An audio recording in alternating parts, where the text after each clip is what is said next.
Hey guys, the weather's not perfect in my area, so probably won't be any outside digging. So I thought I would do a quick test of the Makro Racer. I've tested the Makro Racer with its stock coil, which is 11 by 7 inch, on the nail board tests that you see below, got reasonably good results. And but I have not tried it with either the 10 by 5.5 inch coil, which is here, the very much elliptical coil here, and I also haven't done it with the 5-inch coil here. So I'm going to go first with the 10 by 5.5 inch coil, and instead of using a penny, I never use Indians in mine, which is often the coin of choice in this nail board test, because often what they're doing is trying to, nail board test is more of a relic test. So, if you're out, you're going to find some more copper coins out. So I'm just going to use the smallest high conductive coin that I find, and that's a dime in my more or less modern parks. And I'm going to run a test on it. Now what I'm going to do is I'm going to switch this on.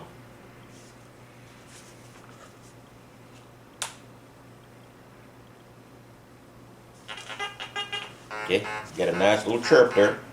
And then what I'm going to do is I'm going to swing across the 4 angles of this nail board test. This is basically a test of reactivity and recovery. Now first I'm going to do is I'm going to turn the gain way down, because I'm inside.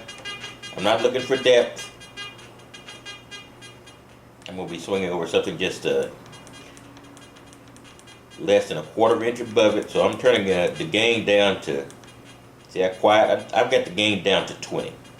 So let's go ahead and do this, and let's go by the numbers. We'll go straight across and see if we can hear that dime. First, what I need to do is to remove the dime so you can hear it with just the nails.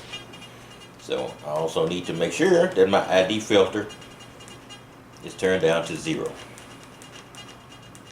Alright, so here we go, I'm going across.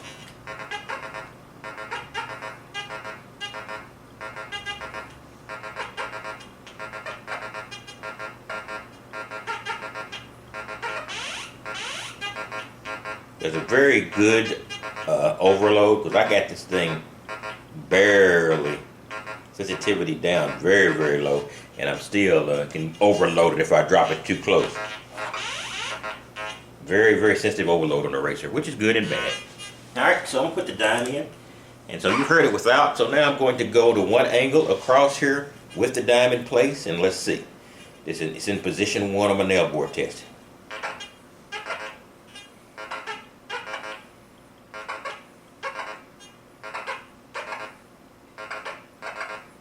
Okay.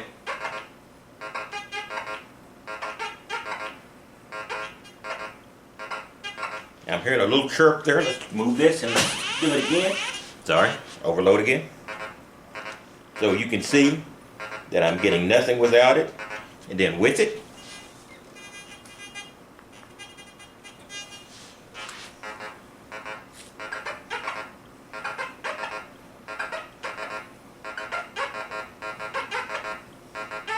I'm getting an occasional chirp, but not much. That doesn't surprise me, because I got about the same results with the stock coil, and there's not much difference between the stock coil's dimensions and this coil's dimensions. One's 11 inch, the stock coil, this is 10 inch. So this doesn't surprise me that I'm getting this a little bit, but not much. Let me go do the second, which is straight up and down. Let's see if we can hear it.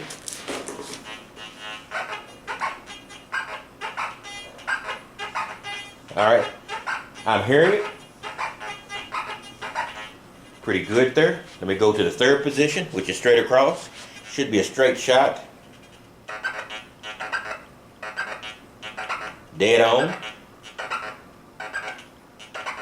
Let me go to the fourth position, which is almost straight across with one nail, pretty close. So let's see how it recovers.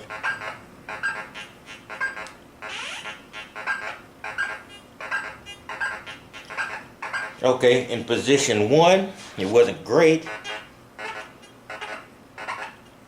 But in position 3 and 4, it was a very good sound. Now let me move it over to its second position. Sorry again.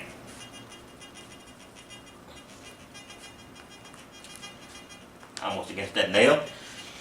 Let's try the first direction.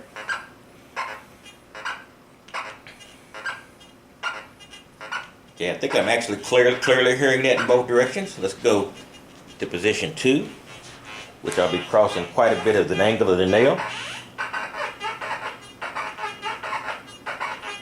Not getting so much there, maybe a bit, but not really much. Not enough to really say I'm hitting anything. Let's go to position 3.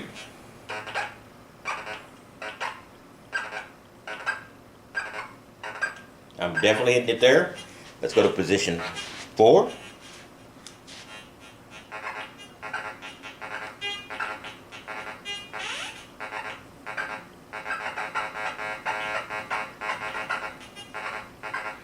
I'm definitely hitting it there. So that's with the 10 by 5.5 inch coil, which is not that far off the stock coil. 1 inch one way and inch and a half the other.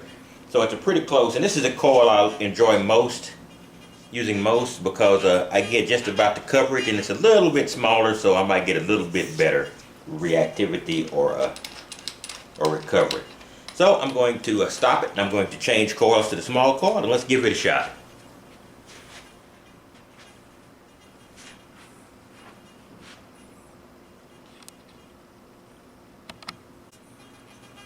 Here we go. I've switched over to the 5-inch circular coil, and I'm going to do those same series of tests. To save time, I've already done the preliminaries, turned the sensitivity basically down, or gain to 20, and I've turned the discrimination, or mask as they call it, all the way down to 0. So here we go. First I'm going to do is I'm going to take up the dime, and I'm going to go across this, and we'll hear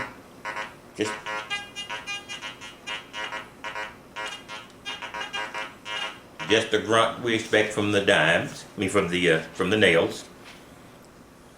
And I'll put the dime down. And here we go. I'm going to do a test across here. I hope this does well.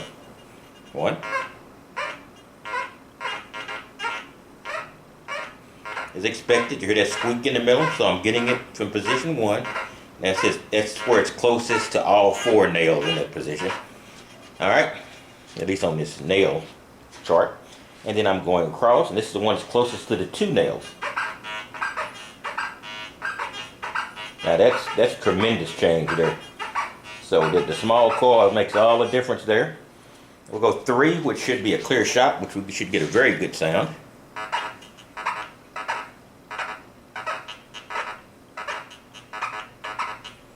Okay, and that's both sides. You get that squeak from the dime.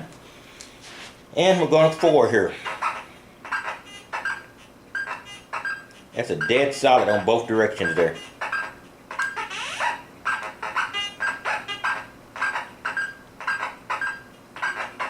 I think all of those signals were good enough to dig. Alright, we'll move to position 2 now on the nail board and give it the 4 direction challenge. That's the position closest to 1 nail.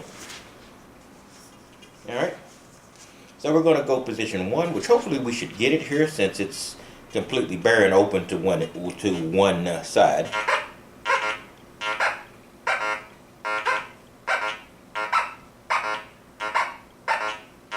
I believe we're getting it just a bit there. Let me move that and hear it without. So we are getting it, not with great definition, but we are getting it. Alright, let's go to position 2, straight across, which we should hit. I hope that we hit it from at least one direction.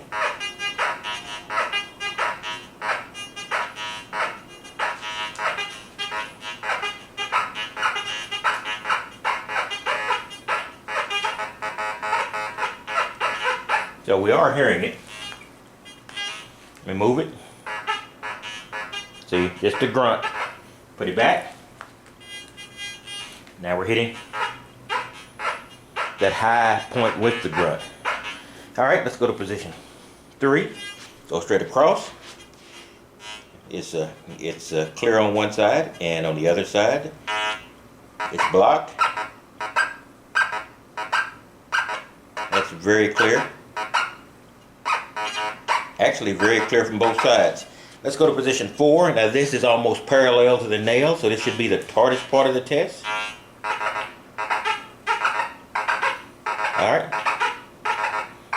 I'm hitting it there too. So, you know, like I said, we're getting good results with the small coil. So it shows you the value of a small coil. See, I'm not a real small coil guy. So, you know, I always test the small coil just to set my mind that they are worth the effort. I don't have a lot of real trashy areas where I detect. The parks I've got are only 30 years, 40 years old, which is unfortunate. But I'm going, like I said, I'm working my way down to the older parks.